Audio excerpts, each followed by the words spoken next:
Bismillahirrahmanirrahim. Assalamualaikum warahmatullahi wabarakatuh. Nama saya Dian Septiani dengan NIM 9010118025.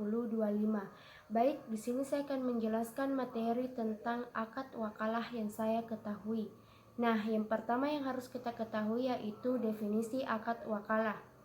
Akad wakalah merupakan pelimpahan kekuasaan dari satu pihak kepada pihak lainnya yang bertujuan untuk mengerjakan suatu pekerjaan tertentu. Dalam melaksanakan akad wakalah ini, di mana seseorang tidak sempat untuk mengerjakan suatu kegiatan tersebut, maka ia membutuhkan seseorang untuk melakukan kegiatan itu. Dalam Islam, akad wakalah ini diperbolehkan apabila suatu pelimpahan kekuasaan dari satu pihak kepada pihak yang lainnya yang bertindak sebagai penggantinya.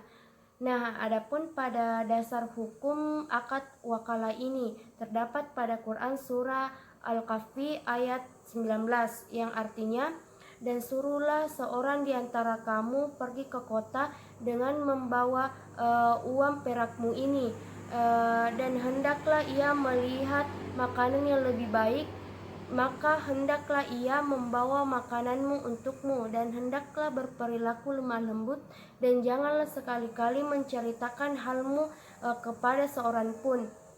Nah, adapun pada Quran surah Yusuf ayat 93 yang artinya, dan pergilah kamu dengan membawa baju gamisku ini, dan letakkanlah ia ke wajah ayahku, nanti ia akan melihat kembali, dan bawalah keluargamu semuanya kepadaku. Nah, adapun pada hadis dari riwayat Jabir yang artinya, Jabir bin Abdullah radhiyallahu ia berkata, hendaklah aku berangkat ke Khaybar lalu menemui Nabi Shallallahu Alaihi Wasallam. Ia bersabda, apabila kamu menemui wakilku di Khaybar, maka ambillah olehmu darinya 15 wasak. Nah, adapun yang harus kita ketahui yaitu rukun akad wakalah. Yang pertama yaitu orang yang mewakilkan, yang kedua orang yang menerima perwakilan, yang ketiga objek atau pekerjaan yang diwakilkan, yang keempat yaitu ijab dan kabul atau sigat.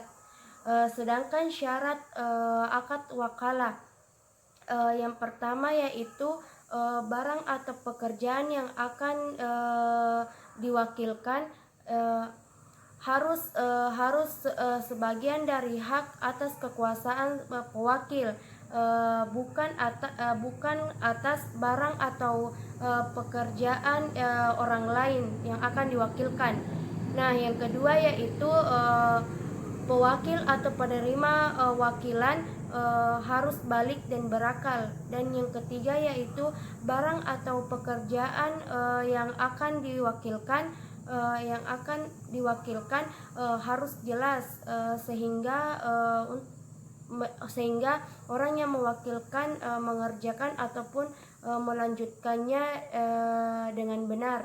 Dan yang keempat yaitu ijab dan kabul. Ijab dari pewakil untuk menunjukkan kerelaannya atas mewakilkan sesuatu, dan kabul dari penerima wakilan yang bertujuan untuk menunjukkan kerelaannya dalam menerima hal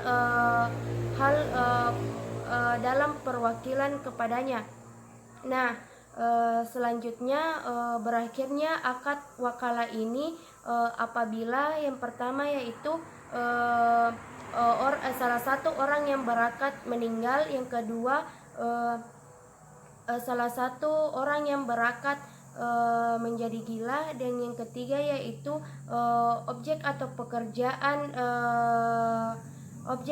pekerjaan sudah berakhir, dan yang keempat yaitu muwakil lepas dari mewakil dari lepas dari status kepemilikan dari objek perwakilan. Nah, selanjutnya kita juga harus ketahui implementasi akad wakalah ini. Implementasi akad wakalah.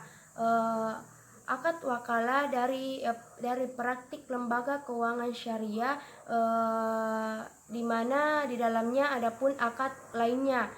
Misalnya dalam pembiayaan mudharabah, akad mudharabah, di mana lembaga keuangan syariah ini mewakilkan kepada nasabah yang akan mencari barang yang akan dibeli dengan pembiayaan tertentu tersebut. Nah, misalnya adapun pada akad ijarah, seperti akad ijarah, akad istisna, dan yang lainnya, itu membutuhkan perwakilan dari lembaga keuangan syariah oleh nasabah. Dalam praktik ini pada lembaga keuangan syariah adapun jenis produk yang menggunakan akad wakalah seperti letter of credit, clearing, dan yang selanjutnya transfer, yang keempat itu inkaso, dan yang terakhir pembayaran gaji. Nah, hanya itu yang dapat saya sampaikan dari materi akad wakalah ini. Apabila ada penjelasan saya yang kurang jelas, mohon diluruskan. Assalamualaikum warahmatullahi wabarakatuh.